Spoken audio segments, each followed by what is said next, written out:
The entire field of medicine, literally from A to Z, is completely different now than it was 50 years ago.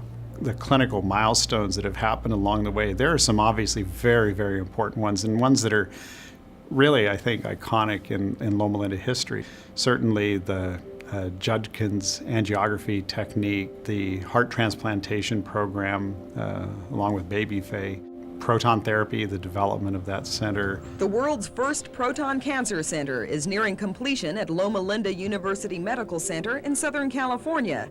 Proton therapy is actually a breakthrough that was developed and made clinically relevant 25 years ago here at Loma Linda.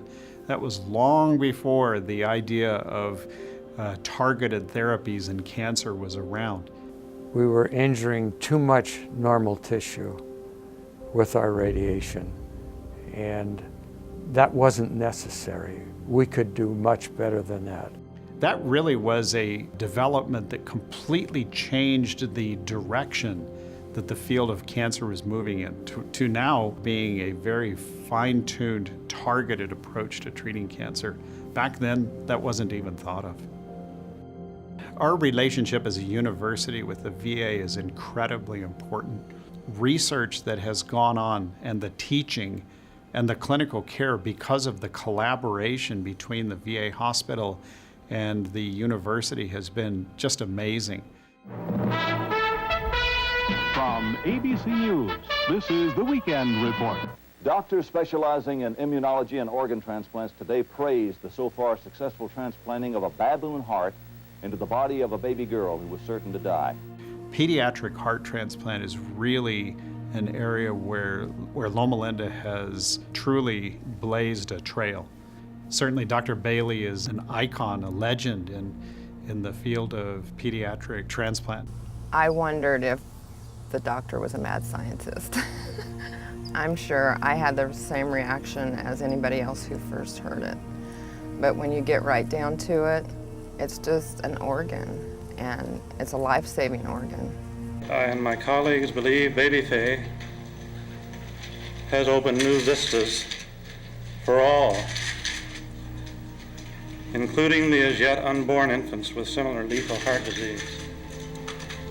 The Baby Fays and their parents are the real pioneers in this quest to enrich our quality of life. Really, I think all of the transplantation advances and high-level care that we're able to give here really traces back to the really groundbreaking work that Dr. Bailey did. Perinatal biology is another of those fields where science and clinical care really have interacted so well here at Loma Linda. Dr. Longo is one of the longest continuously funded scientists in the history of the National Institutes of Health. And certainly for decades and decades, he led to new breakthroughs in what makes both mothers and infants more healthy. And so having the kind of the scientific infrastructure that Dr. Longo established together with the children's services embodied by the Children's Hospital has really been a powerful thing. Judkins published his first coronary angiogram paper in 1967. Right after I went to Loma Linda, there was such a welcoming atmosphere in Judkins' department. There are times we would have people from all over the world watching us do coronary angiography. You do procedures and you run into problems, and those problems say, how can I solve this? Delivering whole person care is probably something that Loma Linda is more well known for than technological things like transplant or proton. And I think what Dr. Alexander did is he not only taught just generations of medical students and other healthcare providers how to incorporate that into your practice, he actually demonstrated it himself. Over many years, he became recognized as a world authority. Loma Linda has had for a long time as its motto to make man whole. Dr. Alexander probably put that into practice better than anyone else, more than just a motto of a few words can do. He showed how to actually do that with patients.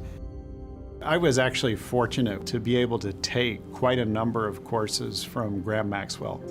And I can honestly say that he is the most influential person spiritually in my life.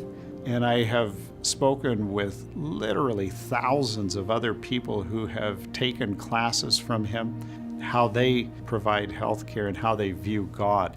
And that really has a huge impact on the communities that they then live in. And they go out and they share not only their knowledge about healthcare, but they share the truth about God. And so Graham Maxwell, I think, is one of the most influential people that has ever taught here. You know, these clinical milestones, when you put them all together, have been enormous in the fields of cancer, of heart disease, neurosciences. Those really do have an impact on the major causes of death in the United States. So I'm actually very optimistic that just as happened back in the 60s, here in 2020, I think the same thing is going to happen to Loma Linda. It'll transform the place and we won't recognize it again.